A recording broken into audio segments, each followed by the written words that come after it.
welcome back to another video from me, That Running Girl. In today's video, I'm going to do a quick race recap on the Buckingham Half Marathon that I ran yesterday in a time of 1:49 on a course of nearly 700 feet of elevation, and I was 11th woman overall and 3rd in my age category. So I just wanted to walk through what went well, what didn't go well, what I liked, what I didn't like, and do a bit of a race recap. If I sound a little bit out of breath, it's because I literally just got back from my recovery run. I just did 2 miles, super easy, and I feel really buzzy from it. So I thought I would jump on here and just make a quick race recap video about my race that I ran yesterday. So I have done the Buckingham Half Marathon twice now. I did it yesterday and I did it in 2024. In 2024, I had a really bad time at this race. It took me over 2 hours to do it, which is really slow for me. Absolutely respect anyone, whatever time they run, but that race was really slow for me and a really bad time, because I had a lot of joint pain in the back of my legs and kind of got into the habit of stopping a lot during training, which meant I had a different kind of perceived level of fitness than I actually had. And it was just a really bad time for me. Whereas fast forward to now, I had just over a year of coaching. I've actually stopped coaching now and gone back to solo running, setting my own sessions, and I'm going to talk about that in a separate video.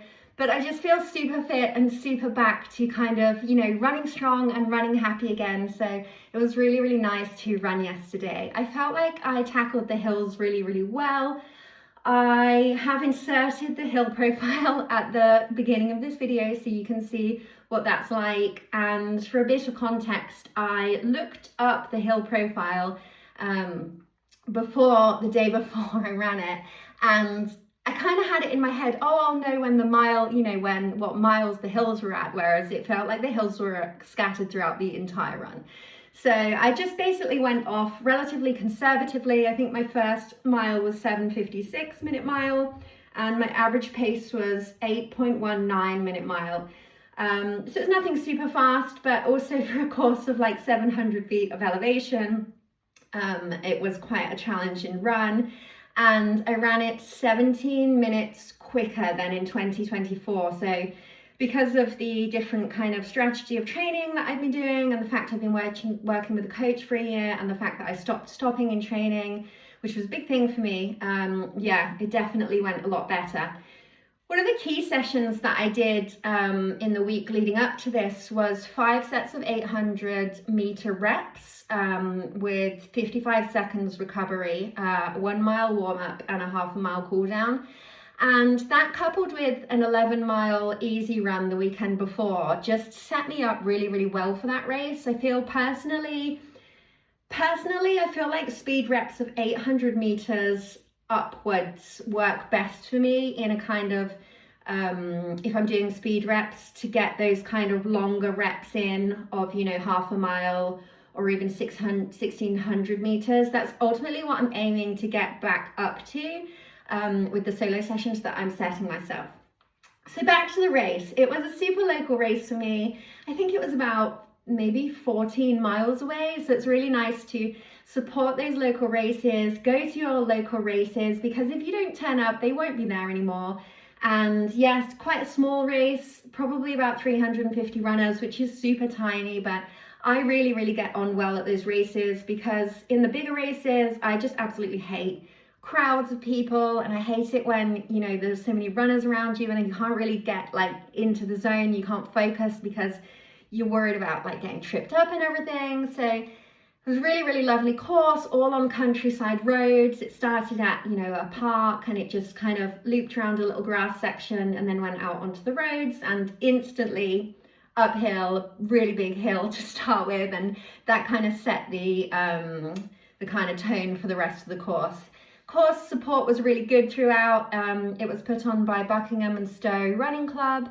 and they did an absolutely fantastic job of organising the course and just having the right level of support on the course.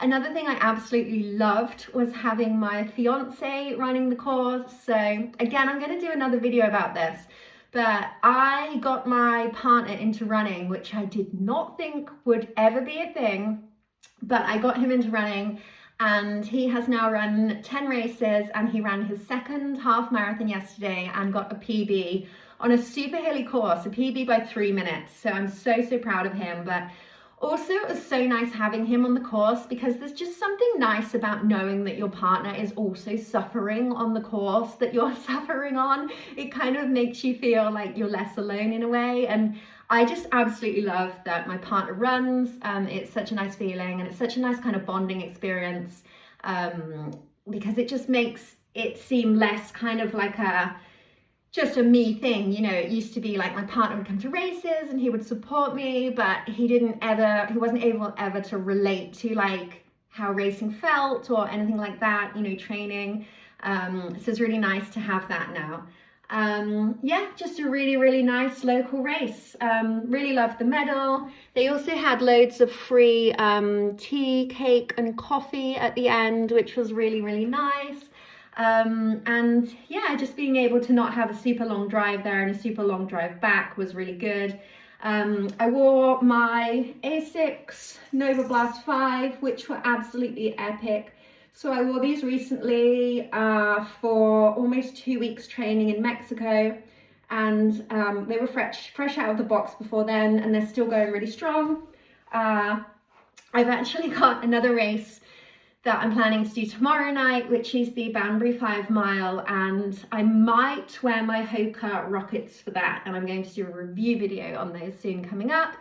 Because if anyone's watched this channel for a really long time, you will all know that I was a really big Nike fan, and then I switched to Asics, and those were my two kind of core brands. I didn't really run in any other shoes other than those, but I have broken into a good few pairs of Hokas recently, and I'm absolutely loving them. So stay tuned for an update on the Hoka Rockets. I've also got the Hoka Cielo in the post, so I'm really looking forward to trying those out as well.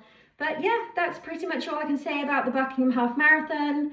The main takeaway, the main positive from this is that I entered a new age cat in April. So I became a vet 40 in April.